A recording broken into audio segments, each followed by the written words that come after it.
High dear friends, cute kitchen വേൾഡിലേക്ക് എല്ലാവർക്കും സ്വാഗതം. കുറച്ച് ദിവസമായിട്ട് എനിക്ക് വീഡിയോസ് ഒന്നും ഇടാൻ പറ്റിയില്ലായിരുന്നു. ഞാൻ ഒരു തീർത്ഥയാത്രയിലായിരുന്നു. അവിടെ വെച്ച് കഴിച്ച ഒരു ഇതാണ് റെസിപ്പി ഞാൻ ഉണ്ടാക്കുകയാണ് ഇവിടെ.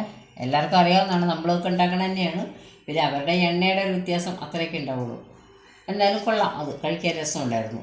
അപ്പോൾ ഞാൻ ആ തരത്തിൽ ഉണ്ടാക്കിയിട്ടില്ല, കോവയ്ക്കായിട്ട് പലതരത്തിൽ ഉണ്ടാക്കിയിട്ടുണ്ട്. ഇന്ന് അതാണ് ഉണ്ടാക്കാൻ പോണത്. ഇത് കുറച്ച് കോവയ്ക്ക എടുത്ത് വെച്ചിട്ടുണ്ട്, ഒരു സവാളയുണ്ട്, ഒരു 4-5 പച്ചമുളകുണ്ട്. ബാക്കി നമുക്ക് കാണാം. ഇവിടെ എടുത്തു വെച്ചിരുന്ന കോവയ്ക്ക നീളത്തിൽ നൈസായിട്ട് മുറിച്ച് വെച്ചിരിക്കുകയാണ്.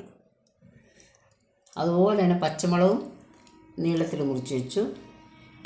നമ്മുടെ സവാളയും നീളത്തിൽ എല്ലാം കട്ടി കുറച്ചാണ് മുറിച്ച് വെച്ചിരിക്കുന്നത്. നമുക്കിനി ചീനിച്ചട്ടി അടുപ്പത്ത് വയ്ക്കാൻ പോവാണ്. ഫ്ലെയിം ഓണാക്കി ഇതിലേക്ക് നമുക്ക് ആവശ്യത്തിന് എണ്ണ ഒഴിക്കാം. ഞാനിവിടെ വെളിച്ചെണ്ണയാണ് ഉപയോഗിക്കുകയുള്ളൂ, അതുകൊണ്ട് വെളിച്ചെണ്ണ ഒഴിക്കുകയാണ്. നമ്മുടെ നോർത്ത് ഇന്ത്യൻ സ്റ്റൈൽ കിട്ടണമെങ്കിൽ വെളിച്ചെണ്ണ പറ്റില്ല, സൺഫ്ലവറോ അങ്ങനത്തെ ഏതെങ്കിലും.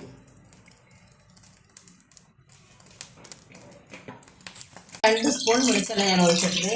അതിലേക്ക് ഈ നേരിയതായിട്ട് അരിഞ്ഞ് വെച്ച സവാളയാണ് ഇട്ട് കൊടുക്കുന്നത്.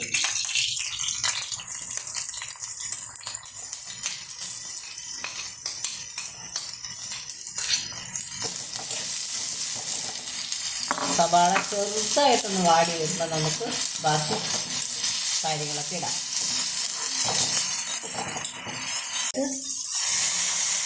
ഉപ്പുനീര് ഒഴിച്ച് ഉപ്പ് പൊടിയാണെങ്കിൽ ഉപ്പ് പൊടി ഇടാം. ഞാൻ ഉപ്പ് നീരാണ്, കല്ലുപ്പ് പൊടിച്ചിട്ട് എടുക്കേണ്ട ഉപ്പ് നീരാണ്. ഇനി ഒന്ന് ചെറുതായിട്ടൊന്ന് വാടിയിട്ടുണ്ട്. നമുക്ക് ഇതിലേക്ക് നമ്മുടെ അരിഞ്ഞ് വെച്ച കോവയ്ക്ക് ഇടാൻ പോവാണ്.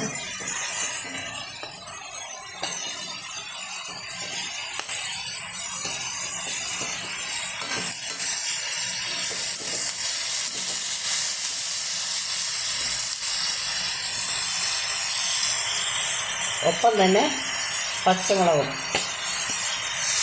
എല്ലാം കൂടെ ഇട്ട് ഇനി ഇതൊന്ന് നന്നായിട്ട് വേഗം മുറിച്ചെടുക്കണം.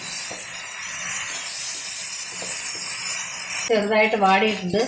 ഇതിലേക്ക് നമുക്ക് ഒരു അല്പം മഞ്ഞളിട്ട് കൊടുക്കാം. ഇത് വീണ്ടും ഇളക്കി നന്നായിട്ട് അത് മിക്സ് ചെയ്യാം. എന്നിട്ട് മൂടി വയ്ക്കാം കുറച്ച് നേരം.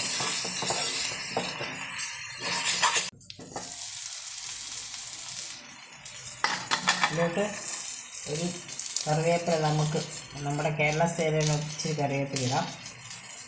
ഇത്രയേ ഉള്ളൂ.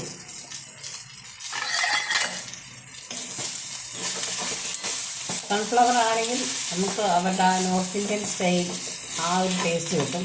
എനിക്കത്ര സൺഫ്ലവറിനോട് പ്രിയമല്ലാത്തത് കൊണ്ട് ഞാൻ വെളിച്ചെണ്ണ ഇട്ടുന്നേ ഉള്ളൂ. പക്ഷെ നല്ല ടേസ്റ്റാണിത്.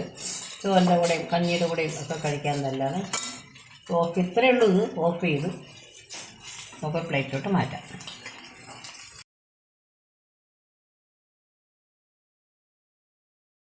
കോവയ്ക്ക റോസ്റ്റ് ഇവിടെ റെഡി ആയിട്ടിരിക്കുകയാണ്. നല്ല ടേസ്റ്റാണ്. എല്ലാവരും ട്രൈ ചെയ്ത് നോക്കണം. ഇത്രയും നേരം കണ്ടതിന് എല്ലാവർക്കും നന്ദി, നമസ്കാരം.